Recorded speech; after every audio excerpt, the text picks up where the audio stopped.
करण साहब, हमने देख रहा है कि ईरान ना मुसलसल इसराइल पर जो जवाबी वार कर रहा है वो बहुत ज़्यादा तगड़े हैं।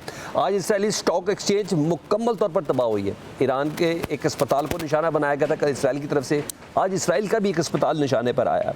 अब हम देख रहे हैं कि इसराइल अब उस तरीके से मुकाबला नहीं कर पा रहा। इवन जो इंटरनेशनल कम्युनिटी है वो भी कह रहे हैं कि आयरन डोम भी उस तरह काम नहीं कर पा रही। शायद उसकी बैटरी को रिपेयरिंग की ज़रूरत है या रीमेंटेनेंस की ज़रूरत है या उसकी कुछ सर्विस की ज़रूरत है।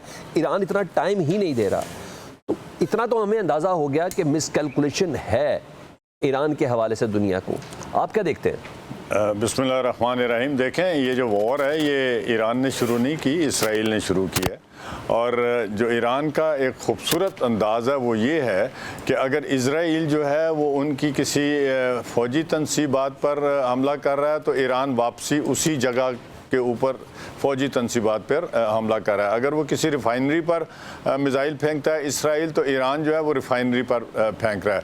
अगर वो हॉस्पिटल पर उसने मिज़ाइल गिराए हैं तो जो ईरान है वो हॉस्पिटल के ऊपर गिरा रहा है। और वो एक जो बड़ी उनकी मायानाज इंस्टॉलेशन थी, आयरन डोम जो उसको कहते हैं, तो अभी मैं 2-3 घंटे पहले एक इंटरनेशनल मीडिया से सुन रहा था कि उन्होंने उसकी हेल्प से जो मिज़ाइल फेंका, वो मिज़ाइल उधर ही करीब ही इसराइल का अपना मिज़ाइल उनके करीब गिर गया।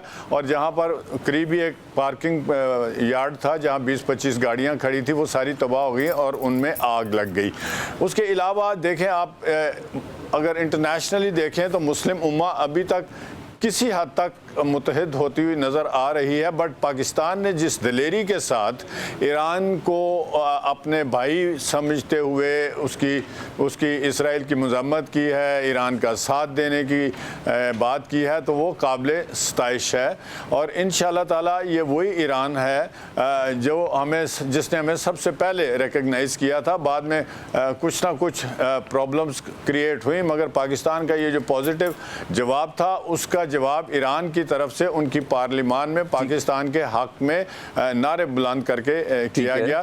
तो ये मुस्लिम उम्मा के लिए एक बहुत अच्छा मौका है कि ये जो बढ़ता हुआ यहूदीज़म है, ज़ायनिज़म है, इसको आज ये ख़त्म करें। और किसी हद तक ईरान ने का जो हम समझ रहे थे पहले 2-3 दिन के शायद ईरान जो है वो नीचे चला जाएगा, ईरान ने इतनी खूबसूरती से हमलों का जवाब देना शुरू किया है कि ट्रंप जैसा आदमी जो है वो जो पहले ईरान को थ्रेट कर रहा था कल या परसों से, उनके लहजे में भी जो है वो बहुत सॉफ्टनेस आ गई है। और इसमें मैं ये भी कहूँगा कि जो हमारे फील्ड मार्शल आसिम साहब जाके उनकी जो मुलाकात हुई है उसके बाद ट्रंप साहब के लहजे में मज़ीद नरमी आई है।